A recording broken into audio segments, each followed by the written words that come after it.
Media మిత్రులందరికీ నమస్కారం.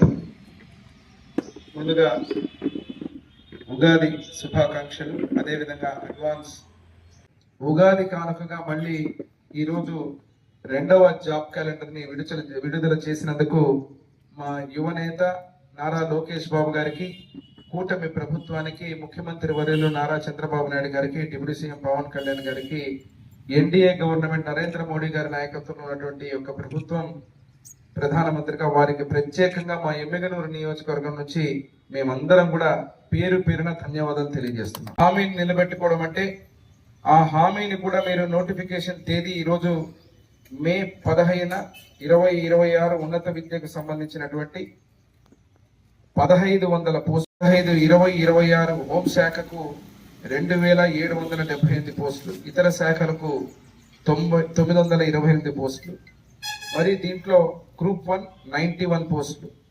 September 15, 2026 engineering 503 పోస్టులను, ఇతర శాఖలు 506. అక్టోబర్ 15, 2026 పాఠశాల ఇంటర్ విద్యకు సంబంధించి 3004. అంటే మొత్తానికి ఉద్యోగాలు కలిపి 10,060 ఉద్యోగాలని ఈ యొక్క జాబ్కు సంబంధించినటువంటి ఏదైతే క్యాలెండర్ లో విడుదల చేసి స్పష్టంగా ఏ శాఖలకు ఎన్ని ఉద్యోగాలు కేటాయించడం గురించి చెప్పడం జరిగింది. యువతకు, రాష్ట్ర భవితకైనటువంటి యువతకు ఇచ్చినటువంటి మాటల్లో 20 లక్షల ఉద్యోగాల కల్పన అనేదే కూటమి ప్రభుత్వం తీసుకున్నటువంటి మాట. మరి ఈ దినానికి ఇప్పటికే చూస్తే మీరు దాదాపు 20 నెలల్లో 6,28,347 ఉద్యోగాలను యువతకు అందించడం జరిగింది. ఇది గత శాసనసభలో కూడా మీరు చూశారు. స్పష్టంగా ముఖ్యమంత్రి గారు స్క్రీన్ మీద వేసి ఏ శాఖలు ప్రైవేట్ ఈ యొక్క ఉగాది సందర్భంగా ప్రత్యేకంగా ఏదైతే ఉన్నటువంటి విద్య, పోలీస్ శాఖలకు పెద్ద పీట వేయడం జరిగింది. ఈరోజు భద్రత, అదే రకంగా మనకు పునాది అయినటువంటి విద్య ఏదైతే ఉందో దానికి సంబంధించినటువంటి దానికి ఉద్యోగాల కల్పన.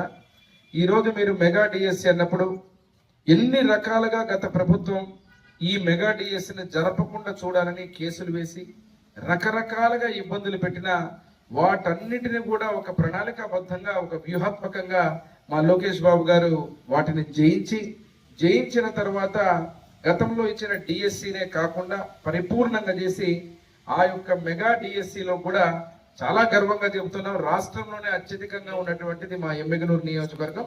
చాలా మంది ఈ రోజు ఉద్యోగాలు రావడం జరిగింది. వారికి కూడా మరొక్కసారి ఈ సందర్భంగా మా లోకేష్ బాబు గారికి ఈ విషయంలో ప్రత్యేక ధన్యవాదాలు తెలియజేసుకోండి.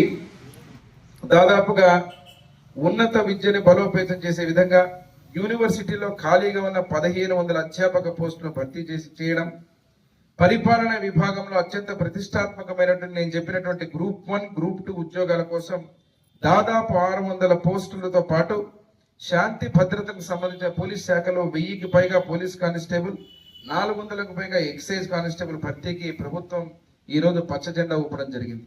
మరి ఇక్కడ చూస్తే మీరు పారదర్శకత జరిపే విధానంలో కూడా నోటిఫికేషన్ కు విడుదల చేసి పరీక్షల నిర్వహణ ఒక పద్ధతి చూస్తే ఫలితాల వెల్లడి గాని నియామక ప్రక్రియ ముగిసే వరకు ప్రతి దశకు కూడా ఈ క్యాలెండర్ లో స్పష్టమైనటువంటి గడువు ఇచ్చి ప్రభుత్వం ఒక నిర్ణయం తీసుకోవడాన్ని చాలా శుభ సూచకంగా స్వాగతిస్తున్నామని చెప్పి తెలియజేస్తారు. వాళ్ళు ప్రిపరేషన్ ఒక ప్రణాళికబద్ధంగా కావాలని చెప్పి ఈ రోజు సిలబస్ ని కూడా ముందుగానే చెప్పి దానికి కూడా సమయం కేటాయించడం.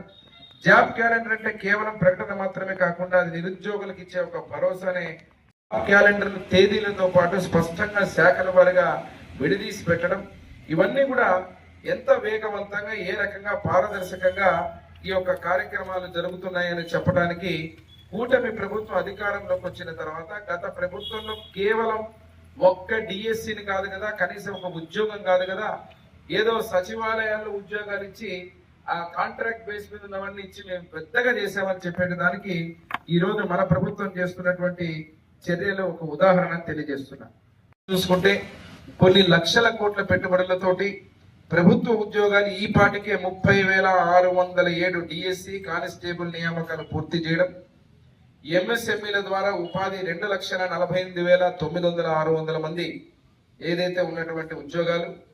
జాబ్ ఫెయిర్ మీరే చూస్తున్నారు, 19 నెలలుగా ఎమ్మిగనూరు నియోజకవర్గంలోనే అలాగే 175 నియోజకవర్గాలలో జాబ్ మేళాస్ పెట్టి స్కీమ్ 46,627 మందికి ఉద్యోగాలు, పరిశ్రమల రంగం ద్వారా 95,174, ఫుడ్ ప్రాసెసింగ్ ద్వారా 64,035, ఐటీ అండ్ ఎలక్ట్రానిక్స్ ద్వారా 13,866, పర్యాటక రంగం ద్వారా 5,028. ఈ విధంగా కేవలం 20 నెలల్లోనే 6,28,347 ఉద్యోగాలను యువతకు అందించడం జరిగిందని ఈరోజు ప్రత్యేకంగా నేను మరొక్కసారి ధన్యవాదాలు కూటమి ప్రభుత్వాన్ని తెలియజేస్తున్నా. కోణం చూస్తున్నాను.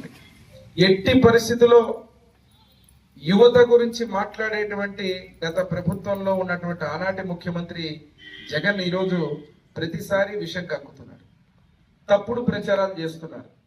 మెగా డిఎస్సి ఏదైతే ఉందో ఈరోజు చాలా ఒక పద్ధతి ప్రకారంగా ఎవరికి కాదు అనే విధంగా కళ్ళకు కట్టినట్టు వచ్చిన ఉద్యోగాలతోటి ఈరోజు ప్రతి ఒక్క సమావేశాలు కూడా గత అమరావతిలో కూడా నిర్వహించడం జరిగింది.